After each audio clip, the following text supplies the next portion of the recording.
नमस्कार। गुप्ता जी गपशप आपके अपने चैनल में आपका स्वागत है। ये हम एक जेन स्ट्रीट के ऊपर जो सेबी ने इंटरिम ऑर्डर के तहत पाबंदी लगाई है और उनका 4,840 करोड़ के करीब पैसा जो उनको जमा कराने को एस्क्रो अकाउंट में जब्त करके कहा है इरेगुलर एक्टिविटीज के कारण हम ये उसके ऊपर बना रहे हैं। जो 7 जुलाई सोमवार का मार्केट एनालिसिस था वो वीडियो हमने कल ही पोस्ट कर दिया था। ये जो जेन स्ट्रीट मामला है ये क्या है? वैसे हमारा चैनल मार्च 2024 में शुरू किया था और हमने अप्रैल 2024 में एक वीडियो इस चीज के ऊपर बताया किस तरह से मैनिपुलेट किया जा रहा है। और ये जो मामला सामने आया है ये टिप ऑफ आइसबर्ग है। ये आपने हैंडपंप देखा है जो जमीन के ऊपर 3-4-5 फुट ही है, 100 फुट तो नीचे है। ये बहुत बड़ा एक स्कैंडल है। हिंदुस्तान का 1.5 लाख करोड़ रुपया हर साल ये जेन स्ट्रीट एक ऑपरेटर है, इसकी 4 एंटिटी है। ये 2000 की रजिस्टर्ड फर्म है यूएस की। ऐसे बड़े एफआईआई बड़े ऑपरेटर बहुत लूट रहे हैं। ये लार्ज स्केल पे था इसलिए पकड़ में आ गया है।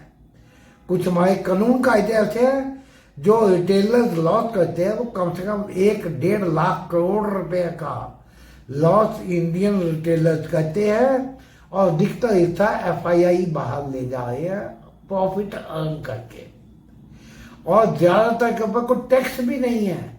ये एक लीगल है, लूट चोरी डकैती जो मर्जी कह लो, ये कानूनी डकैती है। और हमें नहीं लगता कि सेबी का ऑर्डर भी कुछ कर पाएगा। ये इंटरिम ऑर्डर है, फाइनल ऑर्डर नहीं है।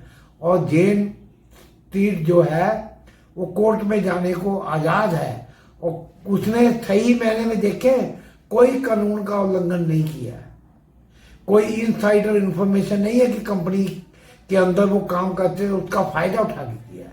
वो मनी पावर के ऊपर बड़े ऑपरेटर मार्केट को ऊपर नीचे करते हैं। इसमें दोषी कौन? कुछ तो रेगुलेशन ऐसे बने हैं। फिर डीआईआई सबसे बड़ा दोषी है, domestic institutional investors mutual fund. वो 60-70 लाख करोड़ रुपए के उनके शेयर्स उनके पास होल्डिंग है। लगभग 3 लाख करोड़ के पास उनके पास कैश है। 25,000 करोड़ 26,000 करोड़ उनके पास हर महीने एसआईपी से आता है। अगर वो अपनी पावर को सही इस्तेमाल करे, एक्टिवली यूज करे, तो ये बड़े ऑपरेटर की क्या मजाल उसमें खेल खा जाए। रिलायंस का शेयर है मान लो आज 1525 रुपए का या 1550 रुपए का है। ये मैनिपुलेशन कैसे होती पहले ये समझिए। देखिए कुछ बड़े हैवी वेट स्टॉक्स हैं जिनका निफ्टी बैंक निफ्टी में काफी वेटेज है। अगर बैंक निफ्टी में कहें तो एचडीएफसी बैंक का 28.17% वेटेज है बैंक निफ्टी में। आईसीआई बैंक का 25.23% है। दोनों मिलाकर 53.40% इन दो स्टॉक्स का है। अगर इसमें स्टेट बैंक, एक्सिस बैंक और कोटक महिंद्रा बैंक जोड़ दें तो लगभग 25% और जुड़ गया। ये 79% चला गया। इन 5 स्टॉक को अगर आप ऊपर नीचे कर देते हैं बैंक निफ्टी तो नेचुरल 79%, तो बैंक निफ्टी ऊपर नीचे जितनी मर्जी कर दो। और इन स्टॉक्स का वेट निफ्टी में भी है। निफ्टी में आप ये समझ लें कि एक एचडीएफसी बैंक का 13.77% और आईसीआईसीआई बैंक का 7.87%। इन दोनों का मिला के 21.5% के करीब इन दोनों का है। इसमें स्टेट बैंक, एक्सिस बैंक और कोटक महिंद्रा बैंक जोड़ ले क्योंकि ये निफ्टी में भी तो है, निफ्टी बैंक का पार्ट है, तो ये लगभग 10% और जुड़ जाएगा। ये मिला के लगभग 32% सिर्फ इन्हीं का हो जाएगा। और उसमें हैवी वेट्स रिलायंस है जिसका 9.56% है और इसमें इन्फोसिस जोड़ देंगे 6.01% है। ये 5-6 स्टॉक्स को अगर जोड़ ले तो वेटेज जो है आधा निफ्टी को कंट्रोल करते हैं और बैंक निफ्टी 79% कंट्रोल करते हैं। क्या किया गया, आपको एक किसी दिन एक्सपायरी के दिन का गेम बताते हैं। उसमें इन्होंने 7600 करोड़ रुपया HDFC bank, ICICI bank, Reliance और 5-6 स्टॉक्स में कम रेट पे सेल मार दिया। लगभग 7600 करोड़ रुपए का इसको लॉस उसमें हुआ, इस फंड को या बड़े ऑपरेटर्स को। लेकिन जो put option, call option high low गया, जो पुट ऑप्शन 5 रुपए की थी 80 रुपए, 100 रुपए, 200 रुपए चली गई, इन्होंने धड़ाधड़ वहां बेचा। पहले नीचे खरीद ली, वहां बेचा और ठुस करती जब तक कोई देखता रहा तब तक उन्हें 10 रुपए फिर आ गई, 20 रुपए।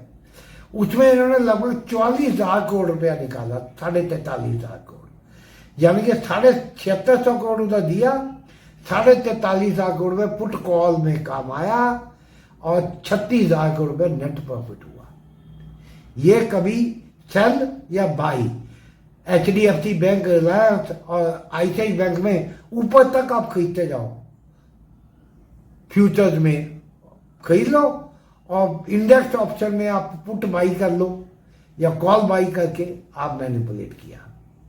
और ये जेम्स ट्री ने अकेले 2023 में लगभग $1 बिलियन, 8,500 करोड़, 2024 में $2.5 बिलियन, लगभग 19,000 करोड़, और पिछले 2.25 साल में लगभग 36,000 करोड़ रुपया या 40,000 करोड़ रुपया अकेले जेम्स स्ट्रीट ने कमाया है। और कुल FII मिला के 1,00,000-1.5 लाख रुपया हर साल बाहर ले जाते हैं। तो आम रिटेलर क्या कहेगा, वो तो इतने जब आपने 5-10 हज़ार रिलायंस, HDFC, ICICI बैंक बेचोगे या खरीदोगे, मार्केट तो ऊपर नीचे होगी। आपने कई बार देखा है 200 पॉइंट मार्केट 15 मिनट में ऊपर गई, 200 पॉइंट नीचे आई, फिर 300 पॉइंट ऊपर गई, 400 पॉइंट नीचे आई। ये सेल बाई करके उसमें लोगों का लूट के पैसा जेब में डाला इन लोगों ने। और ये इतना टाइम लगा। और ये केस कैसे सामने आया? ये केस आया, जेन स्ट्रीट ने मिलेनियम फंड के ऊपर केस किया US में कि हमने $1 बिलियन 2023 में कमाया था, मिलेनियम में हमारे 2 एम्प्लॉई तोड़ लिए, हमारा सॉफ्टवेयर उन्होंने लीक कर दिया, जिससे ये हमारे प्रॉफिट में इंटरफेयर करके खुद कमा रहा है। उस केस को 2 साल हो गए हैं, लेकिन हमारे यहाँ कार्रवाई अब हो पाई है। ये केस ना आता तो पता ना लगता हमारे सॉफ्टवेयर क्या कहा है। आपको मार्केट वॉल्यूम से पकड़ में नहीं आता इतनी प्राइस फ्लक्चुएशन। सेबी का मैनेजमेंट चेंज हुआ है, शायद थोड़ा सा बेटर उन्होंने रिएक्शन किया है, लेकिन ये लूट को रोकना जरूरी है और ट्रेडर्स को भी केयरफुली करना चाहिए। इसलिए हम वीडियोस में बड़ा सावधानी से लेवल बताते हैं, लेकिन हमारा पार्टिसिपेशन आप लोगों का कम है, ना सब्सक्रिप्शन है, ना व्यूअरशिप है, ना उतने कमेंट्स आते हैं। लेकिन हमारा काम है आपको जागरूक करना। और ये जो आज मामला उठा है, हमने आज से 1.25 साल पहले अप्रैल 2024 में वीडियो डाला हुआ, आप चेक कर लीजिए, गुप्ता जी गपशप पे। धन्यवाद।